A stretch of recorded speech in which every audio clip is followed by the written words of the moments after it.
There you have it. Now look at this. Peterson now at 86% of the chips in play. What a turn of events. And what looked like Jason Mercier's bracelet to lose. Jason, the turn was the Jack of Diamonds. Jason called. How much did he move on for? Like $2-3 million, right? Yeah, another $2 million. I'm really surprised that Jason went with it right then and there. I mean, actually, now on the turn, he probably bet another 2.5, 2.7. He had a pair. You said also he had the 3. He had also. a pair and a straight draw. Yeah, I mean, once you make it pot on the flop, you really get away from it. Yeah, of course. And the flush draw. Yeah, but Peterson has the bigger flush draw and a straight draw. The gut shot. Or like a running 2 pair. By the way, on the flop, it was 55-45 in favor of Peterson. Very similar to here. Yeah, it's close. A ton of outs there, and it's over. Not over yet. Queen or a 9. Oh, sorry. Thank you. Queen or a 9 here for Mercier as he's looking for the full house. It's not going to come, and that's it. It's not going to come, and that's it. Wow. Talk about that was quick. Letting air out of the Wow. I thought we might be here for an hour and a half or so. No, I mean, but from the hand that you told me 4-3, it sounds like just Jason the hand you got to go with. Not necessarily that you have to go with it, but it's a good opportunity. Like, I mean, he's got the 4 in his hand. He's got a 3. Less likely your opponent's got a set. He's just got too much that he knows. Maybe he knows he's not folding for any amount on the turn. Right. So instead of making his hand cutting high. Yeah, I bet. Looks like it.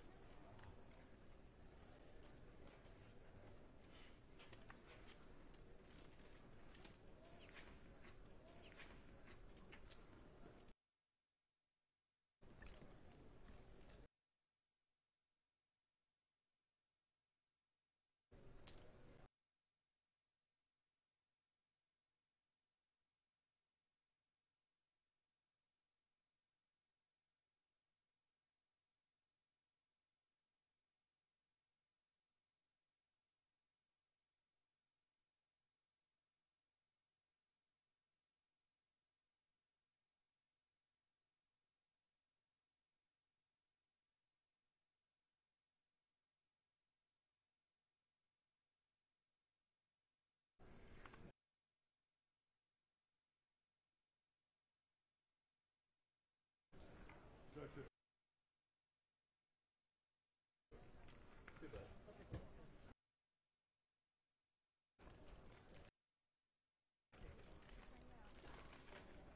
Sure.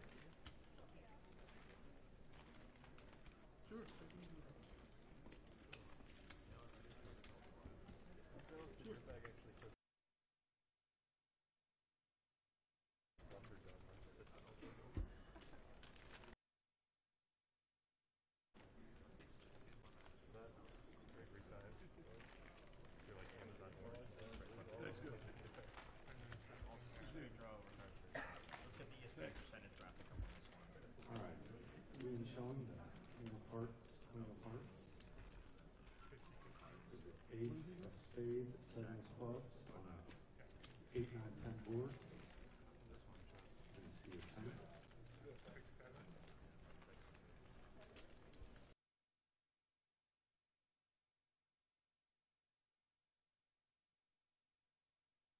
Ten of Spades.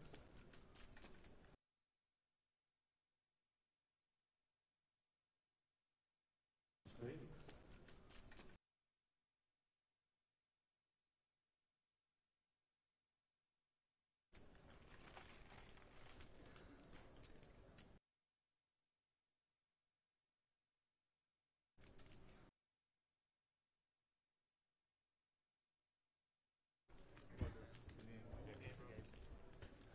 Ten D7, going this one for sure. We have our 10th place finisher. Does Gavin agree? Ian That's Jones. right.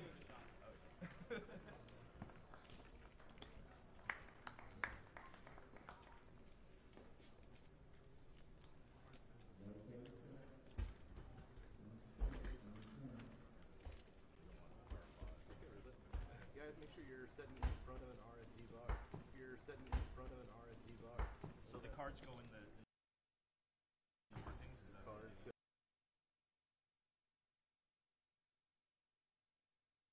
go inside the mark. both cards?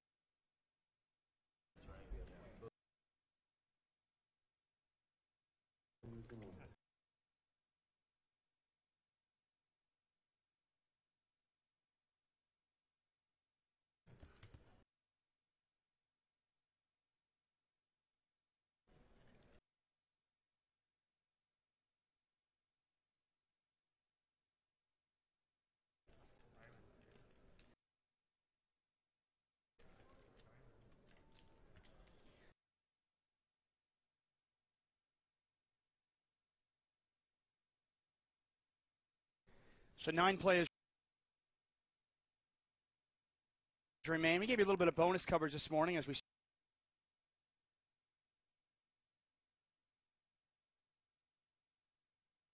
started at 10-handed, but of course no hole cards when we're 10-handed at the unofficial final table. We lost Ian George. Is that correct? Ian John, sorry, out of Las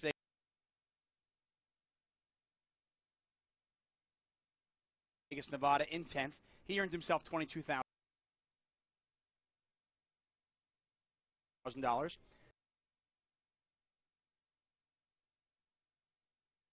Gentleman in the purple shirt,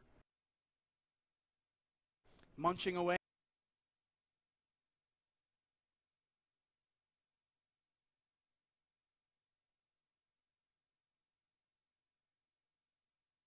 That is Ben Yu.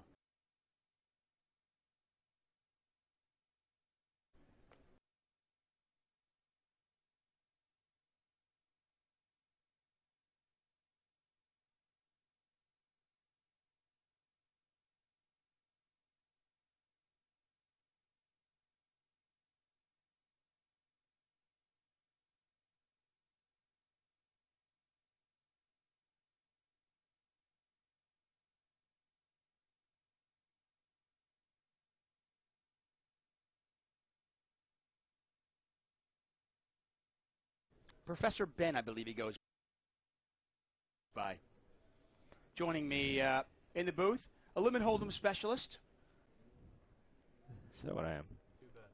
Terrence Chan now with pocket kings.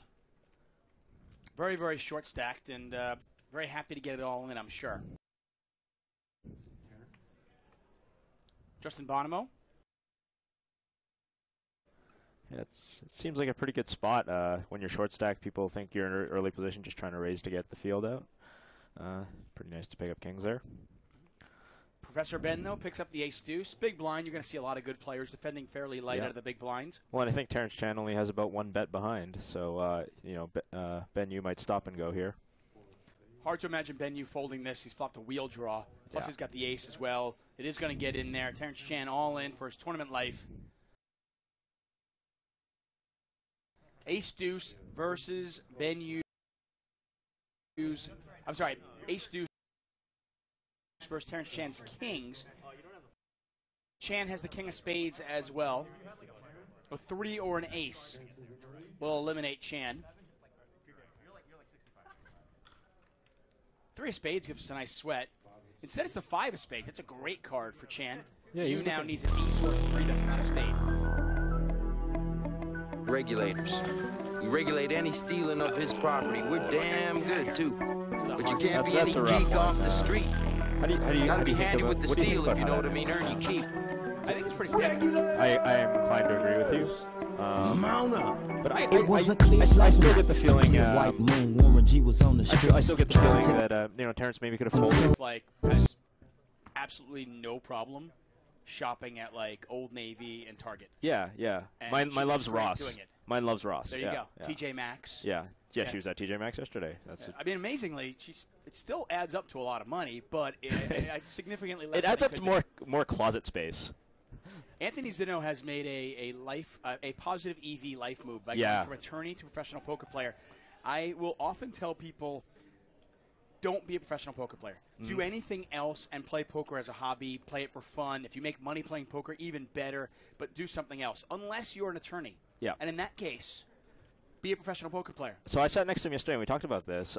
You know, he mentioned it, and you know, it's the fact that I didn't know. So you know, he's not practicing. He you know, got his license and all that, but he doesn't practice. So I said, like, so how easy is it to get back in there if you decide, oh, you know, you're sick of playing poker or whatever? And he says, yeah, you know, I you know, get back into it. He says he'd like study his patent certification, or I don't know what the correct word is, but he would do that, and then he would go apply somewhere, kind of explain to them his situation, that, you know, he was a poker player for a long time and he didn't need to work. And yeah, it's great to have backup. It's got to feel good, and obviously he wins all the money too, so that doesn't hurt. Anthony Zinno on a great run. We'll get to Zinno in a second, but this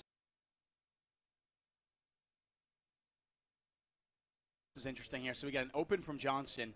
Now this is much better because Martin is 1,000. Bonomo is going to call the 45,000. Obviously Johnson's going to stick the rest of his chips in there. He's all in at 42, and it'll be Ace Deuce versus King Jack. See, this is a much better way to play a big pair.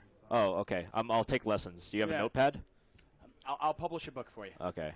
How to play kings or aces when you have less than 3 big blinds. Yep. It's a fantastic flop for Marco here. I mean, the board pairing with neither guy having it is so big because now the other guy's 2 pairs aren't, you know. I mean, the King Jack can still make 2 pair, but, you know, it would still lose to aces up. There's a side pot here.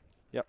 I mean, I think, you know, it's funny. I know I talked to Matt Matros about this. You've been in the booth, and like Matros about this. You've been in the booth, and like the mantra of like of limit hold'em is like, you know, raise, don't ever call, and then never fold. Post flop. Yeah, just make a pair and go. But in this particular spot, when it's different. Jesse knows he's behind when Justin bets out. I was gonna say, plus when you 3-bet and your 3-bet gets flat, and there's an all-in player. Right. That's obviously a strong hand. It smashes this range. I mean, Justin could have Queen Jack.